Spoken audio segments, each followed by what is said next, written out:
चलो बच्चों, आज हम पढ़ते हैं इकाई 13 नीति के दोहे। और नीति के दोहे के कवि हैं रहीम। रहीम का पूरा नाम है अब्दुल रहीम खान खाना। उनके पिता का नाम बैरम खां था, जो अकबर के अभिभावक थे। रहीम अकबर के 9 रत्नों में से एक थे। उन्हीं के द्वारा लिखे हुए दोहे आज हम पढ़ेंगे। तरुवर फल नहीं खात है, सरवर पीहि न पान, कही रहीम पर काज हित, संपत्ति सुचहि सुजान। रहीमदास जी कहते हैं कि जिस तरह से पेड़ अपने फल खुद नहीं खाता, सरोवर है वो भी अपना पानी खुद नहीं पीता, उसी तरह से जो ज्ञानी पुरुष होते हैं वो संपत्ति का संग्रह परोपकार के लिए ही करते हैं। कही रहीम संपत्ति सगे, बनत बहुत बहुरीत, विपत्ति कसोटी जे कसे, तेई साचे मीत।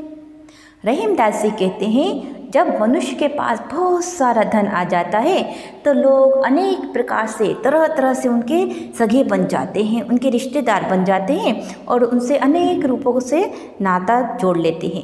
लेकिन सच्चे मित्र तो वो होते हैं जो विपत्ति के समय हमेशा उनका साथ देते हैं।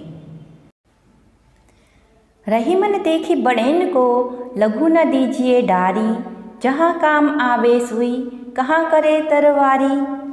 रहीमदास जी कहते हैं कि बड़ों को देखकर हमको कभी भी छोटे लोगों की उपेक्षा नहीं करनी चाहिए। जो काम सुई कर सकती है, क्या वह तलवार कर सकती है? दीन सबन को लखत है, दीन ही लखे ना कोई, जो रहीम दीन ही लखे, दीन बंधु सम होय।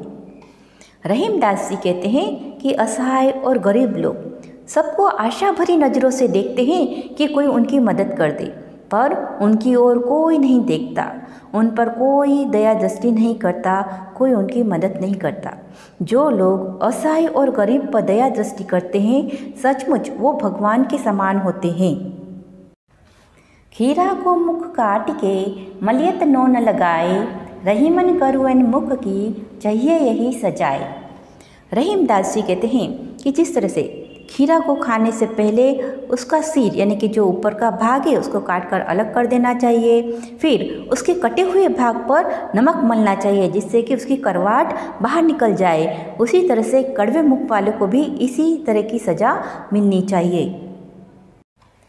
जो रहीम उत्तम प्रकृति का करी सकत कुसंग, चंदन विश्व व्यापत नहीं, लपटे रहत भुजंग। रहीमदास जी कहते हैं कि जो उत्तम स्वभाव वाले लोग होते हैं उन पर कभी भी बुरी संगत का असर नहीं पड़ता।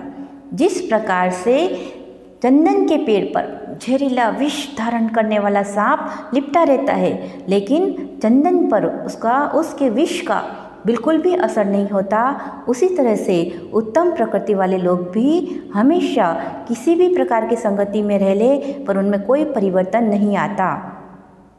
बिगड़ी बात बने नहीं, लाख करो किन कोय, रहीमन बिगर दूध को, मथे ना माखन होय। रहीमदास जी कहते हैं कि बिगड़ी बात लाख प्रयत्न करने पर भी सुधर नहीं पाती।